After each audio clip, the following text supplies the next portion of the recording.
welcome to the Mook and the Mess. I'm Keegan, I'm the Mess. And I'm Ethan, I'm the Mook. And we're excited to be filming our podcast today from Mook and the Mess HQ.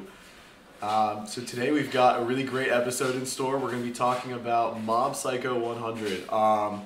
Season 2 just finished up and it was incredibly done. Ethan and I have a lot to talk about today, so I hope you guys are going to enjoy the show. Also a face reveal, like without the glasses and stuff on a YouTube channel. You're wearing glasses. Yeah. So what we've got, we're going to start talking without getting into any of the spoilers of it right now. So right now Mob Psycho has Season 1 and Season 2 out on Crunchyroll and some other platforms as well. Yeah. I think there's definitely going to be a Season 3 in store, probably going to be based on what the manga is, but I think the story's kind of done after that. So yeah. I think there's 2 arcs left. I haven't read the manga myself, but I think there's 2 arcs left, which, I mean, I haven't seen any hard numbers, but if I had to guess, there's definitely enough interest and enough financial reason to have a third season, so, yeah. So let's talk, no one's ever seen, or a viewer who's never seen this show before, Season 1 and Season 2. So Mob Psycho is about a middle school Japanese boy who just so happens to have better psychic powers than anyone else. Yeah, he's a god. He's a bit of a rarity too, because not everyone has psychic powers, of course. And he's trying to figure out kind of what it means to be an individual and kind of where his powers fit into his life. Anything else kind of on the premise of the show you want to talk about? I'd say the main struggles that he goes through is that he faces other people with psychic powers in the first season, and his main the conflict that keeps popping up in the first season is how should one use their powers? Should one get ahead and take shortcuts in life because they have powers and they're gifted with some skill or characteristic that not everyone else has, versus is taking the longer route through life, kind of more rewarding in the end. Yeah, and then I'd say genre wise, it's there are definitely a lot of action scenes, but it's not primarily. It's got a lot of slice of life to it as well. It's mainly a character driven show, I'd say. It's heavy on Mob as a character, and if you don't like or enjoy Mob as a character, he can be really flat at times, but he's in the first season for sure. Yeah. I'd say they intentionally leave him flat so that you can kind of watch the characterization happen. Yeah. So what would your rating be for Season 1? Should someone watch Season 1? Oh, absolutely. No matter what, you should at least give it a try. If you're a fan of animation alone, you should give it a try. Because the animation there is just absolutely stellar. I'd say Season 1, probably a 9 out of 10 for me. Yeah. I really enjoyed it. I'd say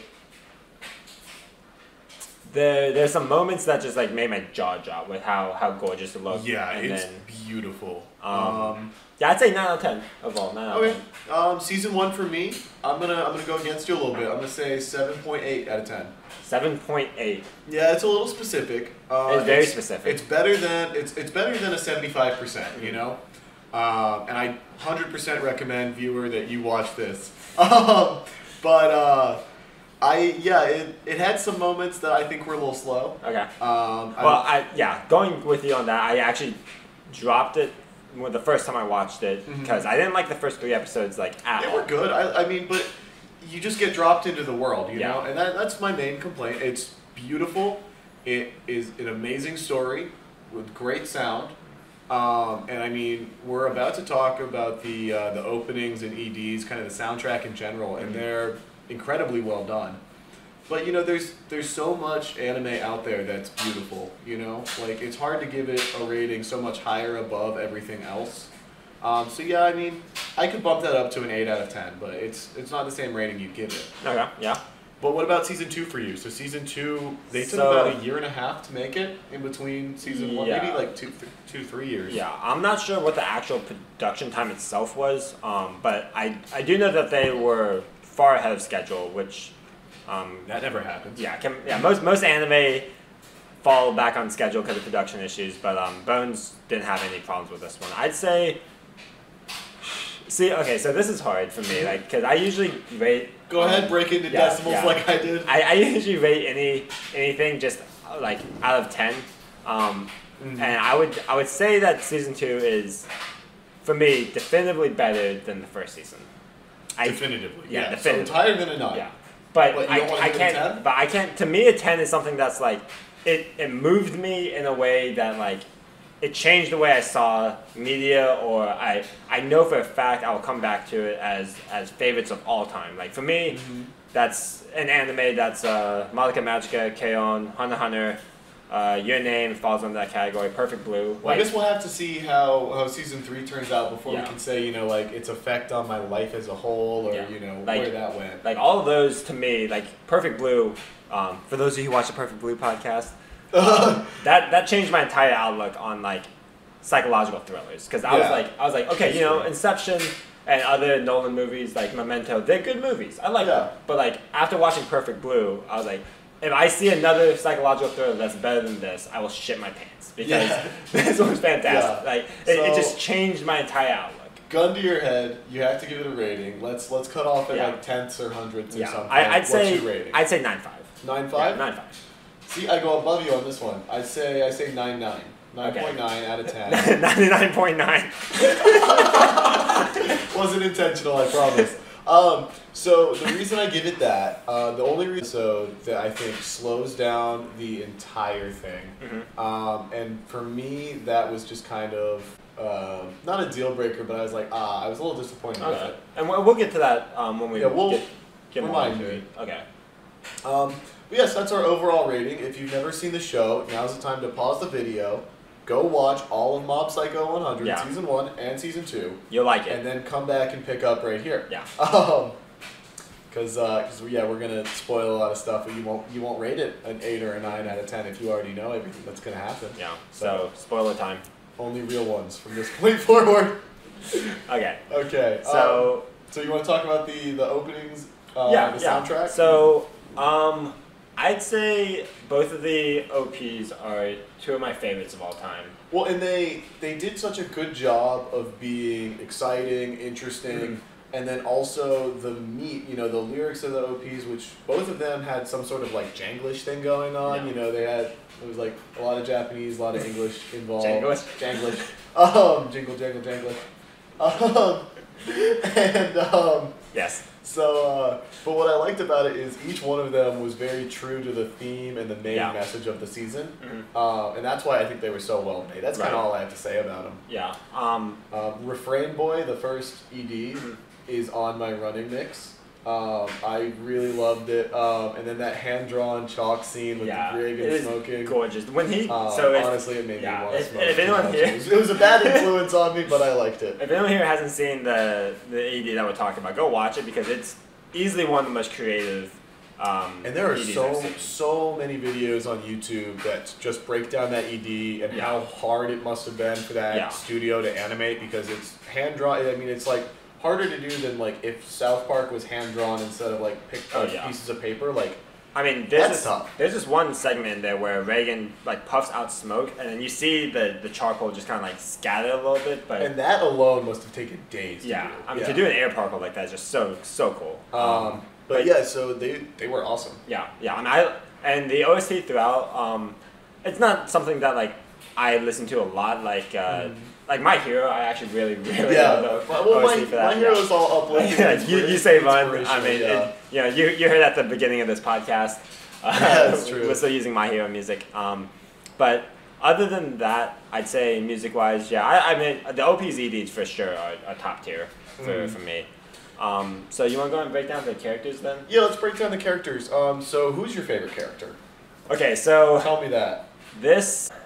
It took me a little bit to come to terms with this one, because it's gonna be the same one as mine. Yeah. So I fucking hated Reagan. Like easily one of my least favorite anime characters.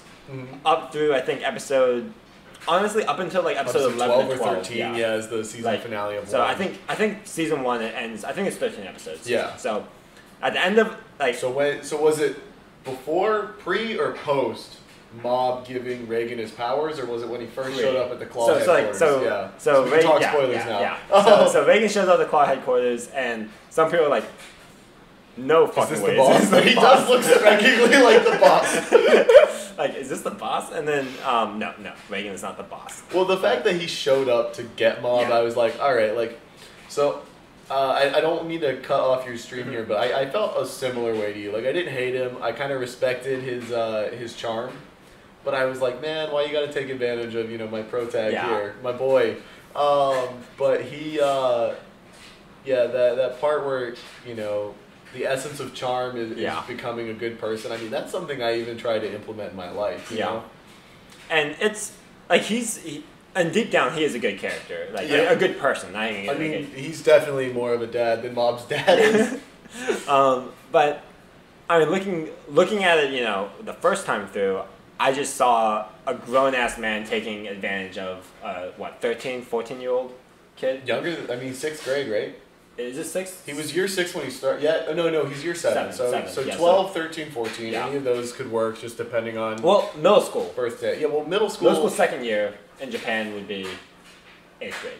8th grade. Okay, so he's like 14 now. Yeah.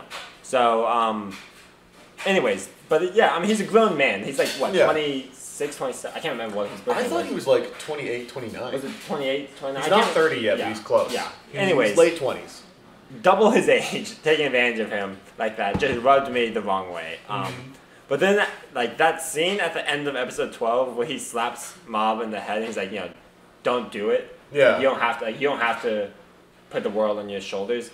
That freaking got to me. Like, when I saw that, I was like, okay. Oh, tears, dude. I was like, I was like, okay, Reagan is the best. And then every episode there forward through season 2, and especially his, like, arc in season 2 that solidified him as both the worst and the best person in the show, just made me feel for him. So he's by far my favorite. Yeah, so let's jump ahead and keep talking about Reagan for a little bit. So he's he's a con artist, conning people out of their money for spirits and exorcisms.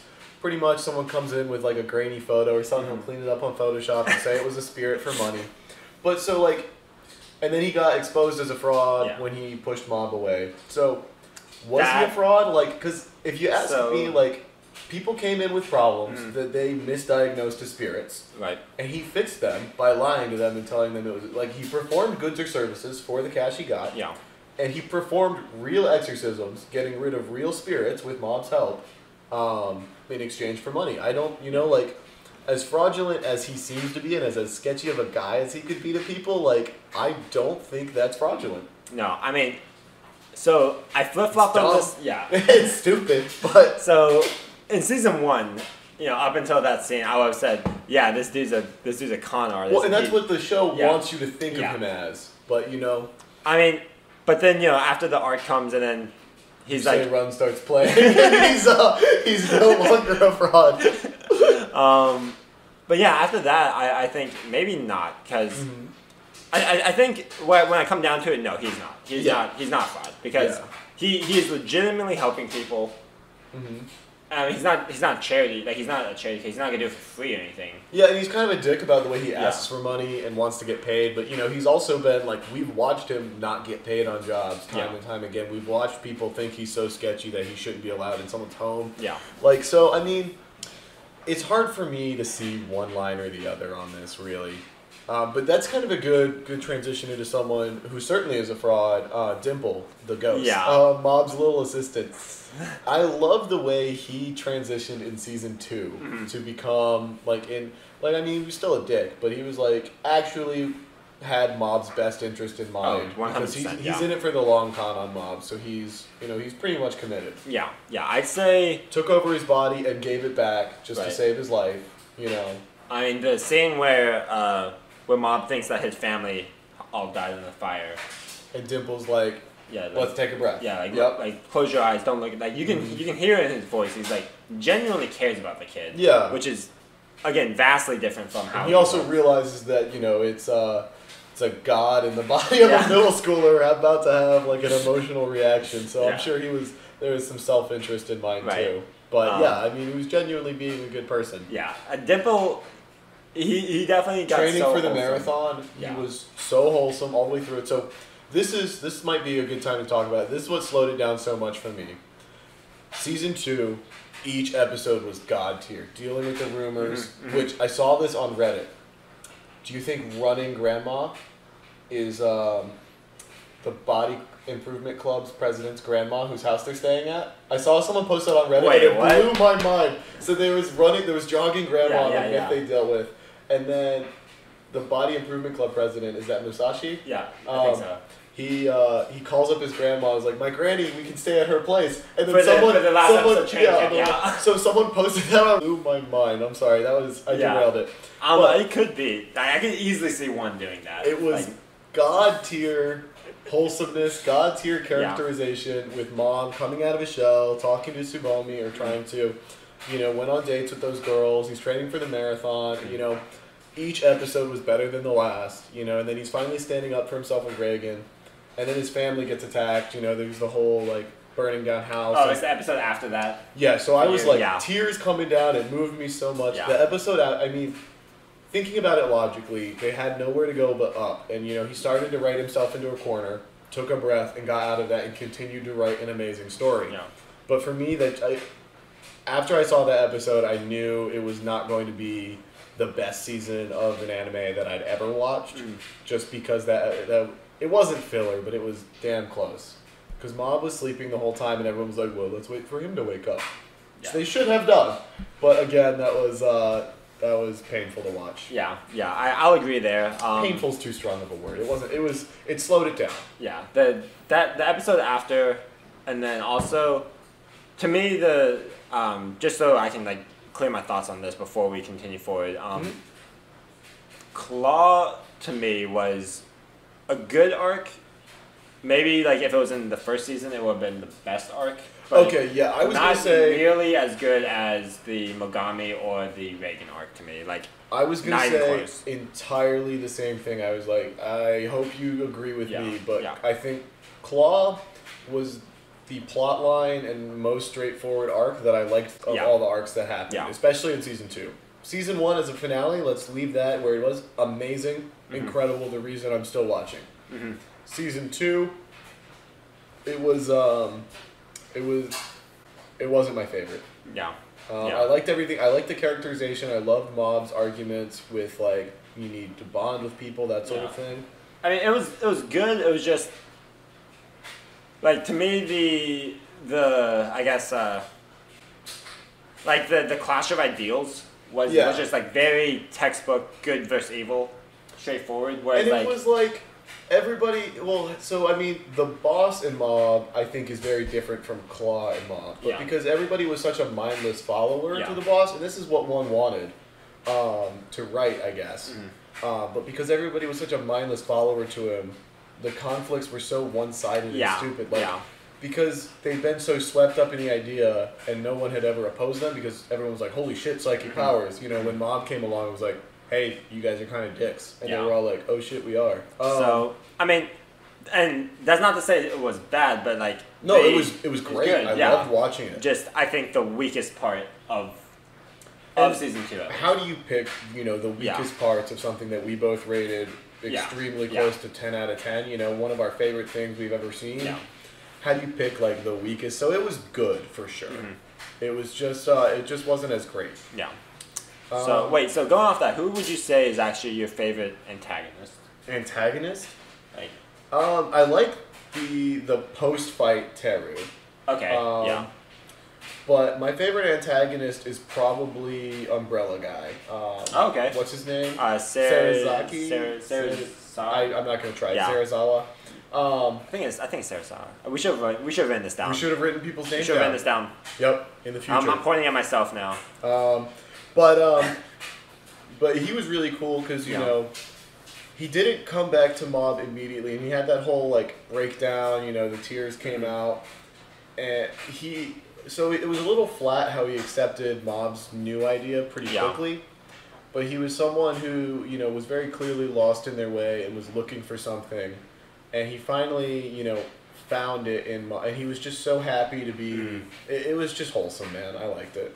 I think for me it would either be Teru, like the initial fight with Teru, because I think that's the first psychic fight we see in the show. Like the first like two psychics fighting, and I think to me that was a very good, like to me that's like the most natural clash of ideals. Like you don't need powers to be special, but like I do. I thought that was the best, well written like two clash of ideals. It was that moment of if your psychic powers are the only thing that make you a special person, then you're not a special person, sort of deal. That being said, I think Mogami's arc and what he did to Mob is easily the best. When like sending him into the mind. I actually almost forgot about. I changed my answer. That was the best. That episode where he's like, he's getting beat down. He goes through months of bullying and harassment. I mean, he's like looks like he's on the brink of suicide almost. Well, and that's the first time we see like Hero Mob. Like where his face actually looks like a person. It's not completely flat, and then he like realizes that he can help other people who are lost and feel as shitty as he's felt before. And he goes to the girl at the end and is like, "Hey, I hope you are less of a shitty person one day." Yeah, that one tore me up. That one hit me hard. That's the single best episode of Mob. Yeah, that was incredibly good. Well, the finale was damn good. I don't know. But yeah, Mogami was my favorite fight. Yeah. Thanks for reminding me. But yeah, I kind of like the characterization of Mob because, like I was saying before, he's kind of used as just a flat, like he has no emotions and he's dumb sort of thing. No special characteristics other than the fact that he could change the entire world with a thought. But other than that, just regular middle school kid. Well, yeah, and the fact that he doesn't use it, and everyone's like, "Come on, you could do so much, good or bad or whatever you choose to do. Just choose to do something." I mean, the self-restraint that he shows, I think, is incredible. There's two moments in particular that. Well, and then there's the smile during the boss fight. Yeah, okay, I was about to say that. Like the laugh that he puts on is terrifying. Like it's like evil maniacal laugh, and it is. And like getting to be yourself with no restraints is freeing, and he understood that. And if Mob hadn't lost his ideals a little bit in that fight, I wouldn't have liked the fight so much, because it makes Mob a human. Yeah. It makes the boss, because no one goes 20 years of their life storing psychic powers with this idea of world domination for like a middle schooler to be like, to accept another ideal so quickly, and it shows the boss's resolve, and it shows, Mob like really having to dig down and choose his ideal rather than just doing what he'd been told by Reagan and Dimple and everyone, you know? I mean, I think the two other things that come to mind than that would be like his relationship with his brother. With Ritsu. Yeah. Like, that's something, I mean, in hindsight, I should have realized. And Ritsu being scared of him? I should have realized that. And you see it in his eyes when Mob smiles in the boss fight. Like, you see Ritsu like, all right, we're going. Yeah, like, even at the end of the series where, like, Ritsu's accepted his brother for, like, being, like, he is a god as far as psychic powers go, but he's also my brother. You still see that fear in him, like, oh, okay, this is... Well, he knows better than anyone that if Mob wanted to, he could tear the planet apart atom by atom. Yeah. I mean, we don't know the limit of his powers. I just assume it's limitless, kind of like One Punch Man. I always assume Mob is the anti-One Punch Man, just because they're both made by one. Yeah. But yeah, so we had Mob and Ritsu, and I really like. So what I was trying to get into is I really like Mob being characterized. And I think there's two different ways I see Mob's development and growth. Because Mob sees himself as somebody who doesn't have anything. So, he wants to have a social life, he wants to have muscles, he wants to be able to talk to people, he wants to be able to interact like a normal person without having to restrain his emotions and himself all the time. But kind of everybody else sees Mob as someone who has something they could never have, Right. Obviously psychic powers, but the urban legend day they had, him and Reagan, kind of showed me, like, what I took most from that is that, especially that one where those kids asked him to exorcise that ghost that, like, never did anything wrong. Oh, that was the second part. Well, and so Mob's someone who sees a part of the world no one else ever will. Yeah. And he's, from such a young age, it's molding him just as much as his social interactions are. Yeah. So he's kind of existing in a way that no one else can ever understand his existence fully. So, like, he kind of... every interaction he has doesn't make sense to other people. Yeah. Because he has an understanding of the world that others don't comprehend. And like the boss separated himself from the world. Like he would never go exercising spirits for other people's benefits. So he never got to like understand the world the way it was. And Mob seen so many ghosts who had dreams of world domination or such ambition, like Dimple. Yeah. He was never the bridge to the spirit world. No. And kind of I hate yep. But being that bridge, it benefits Mob, I guess. All right, you talk. So I think one other big group that helps characterize Mob, and I think the biggest thing for this, the Body Improvement Club, right? Yeah, I love the Body Improvement. I mean, they're just so wholesome. Like they're the cinnamon roll club. Like there's How are middle schoolers that big? What could I have done in middle school to be that big? This is joked. I think the funniest thing about this is like he always, like it really plays on the stereotype of like muscleheads being dumb or like being unfriendly and stuff, and it just turns it around by like these guys are the nicest guys ever, and they are always by Mob's side throughout the entire series. They're the most pacifists other than Mob. Like they don't ever want to hurt anybody except for like that lightning and thunderstorm in S1 where they fight people. That was incredible. But yeah, I mean, I think that they really helped Mob like internalize his like sense of self-worth, and also to help him like really get like self-improvement, kind of to solidify his ideas. Yeah. And that's what I like a lot. I'm probably using a little too businessy of a term for it, but like the continuous improvement of Mob's Kaizen. The Mob sees himself as a lifelong learner, someone who's always going to be getting things from the outside world. Or what am I like? I'm like the Shadow Society leader or whatever, who's like, I think we used those terms in class recently. That's who I am. But no, so Mob kind of sees himself through the Body Improvement Club. He realizes that, he's never going to be perfect. And there's always something he's going to want to be better about himself. And I think from such a young age, that's, kind of exactly where he should have come up at. Yeah. I agree. Yeah. So, like, and I think the fact that he sees the Body Improvement Club, he can always get better muscles. These people are what he idealizes, and yet they're striving to better themselves. Right. He can better himself intellectually. He can always better himself socially. So, like, I think that's just a really good group for him to be with. Yeah, and then the birthday party that they had. Oh yeah, showed that entirely. I so mean, wholesome again. Yeah, he has friends now. So I really liked it. Yeah. And actually, this is going back to a different point. I forgot to bring this up, but going back to the antagonist thing. Yeah. So Mob does this thing that a few of the Battle Shonen does, where it'll have like a parallel between the antagonist and the character, and like, oh, you're just like me, except you had different circumstances, and I can see how I could have been like you, but I'm not you. So I did this with bad guy says they're lonely. Naruto, are you me? talking to just your way out of anything, which he kind of did actually in the last fight. But in the last fight, his words didn't work. I disagree with you. Like, okay. The talk no jutsu didn't work on the boss, so instead he had to use his actions. Yeah. And he finally decided, like, yes, I can win this fight. He showed the boss, I can absolutely beat you. Mm-hmm. Boss starts self-destructing, and he's like, well, I put you into this position, so I need to die with you. Yeah. And that was enough. But yeah, so what are your thoughts on that? I guess not even talking about Mob like specifically, but in general. Like, do you like the talk no jutsu? No, I love that too. But do I like? No. Do you like the parallels? So like seeing yourself in an enemy, like direct parallels like that. I mean, it does happen in real life. It does occasionally. I mean, like in Mob alone, it was Teru. Yep. The Mogami for sure. Yep. Easily Mogami. Oh, Mogami 100%. And then the Claw Boss. Yep.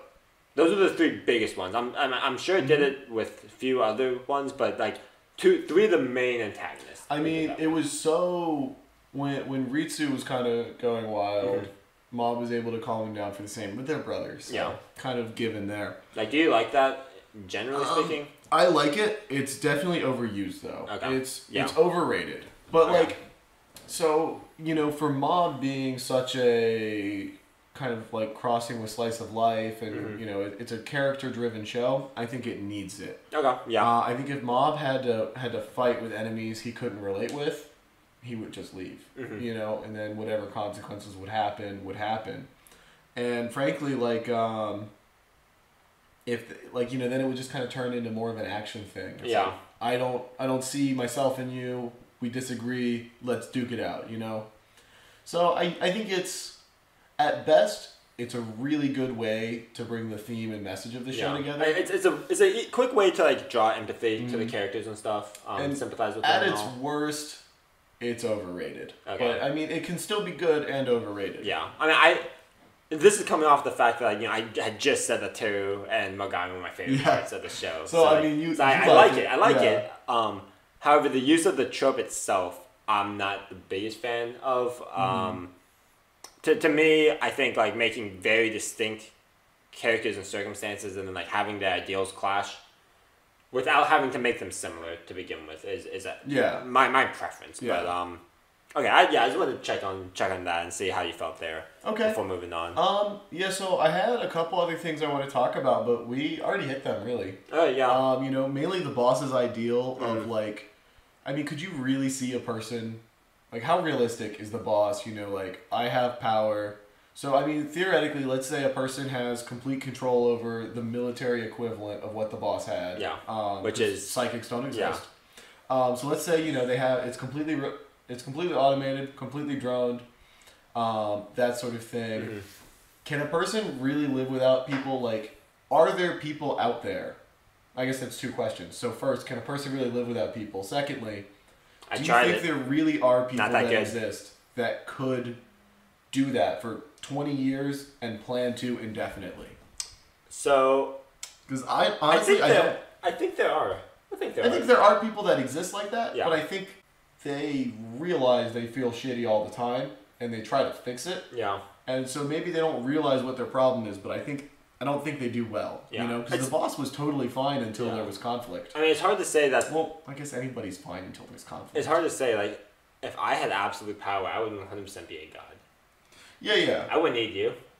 I mean, I would be on a different plane of existence. Well, no, you wouldn't. Because I had absolute power. Because there wouldn't be anybody left. So I'd be by myself on it. So you'd be by I'd be so powerful. Yeah. So then you'd get bored. I don't know. If you're on a different plane of existence, can entertainment even entertain you anymore? What is entertainment at that point?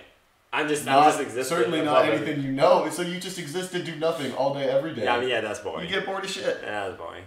Proving my point. I don't know. It's an interesting thought. Yeah, like it's a fun thought process that I guess doesn't really have an answer. Yeah. And there's millions of people out there. I mean, that's what scares me most about the world we live in is. Any one of them could be espers. Not what scares me, but like the Mob Psycho, like it does such a good job of characterizing, you know, the psyches of so many different people. Yeah.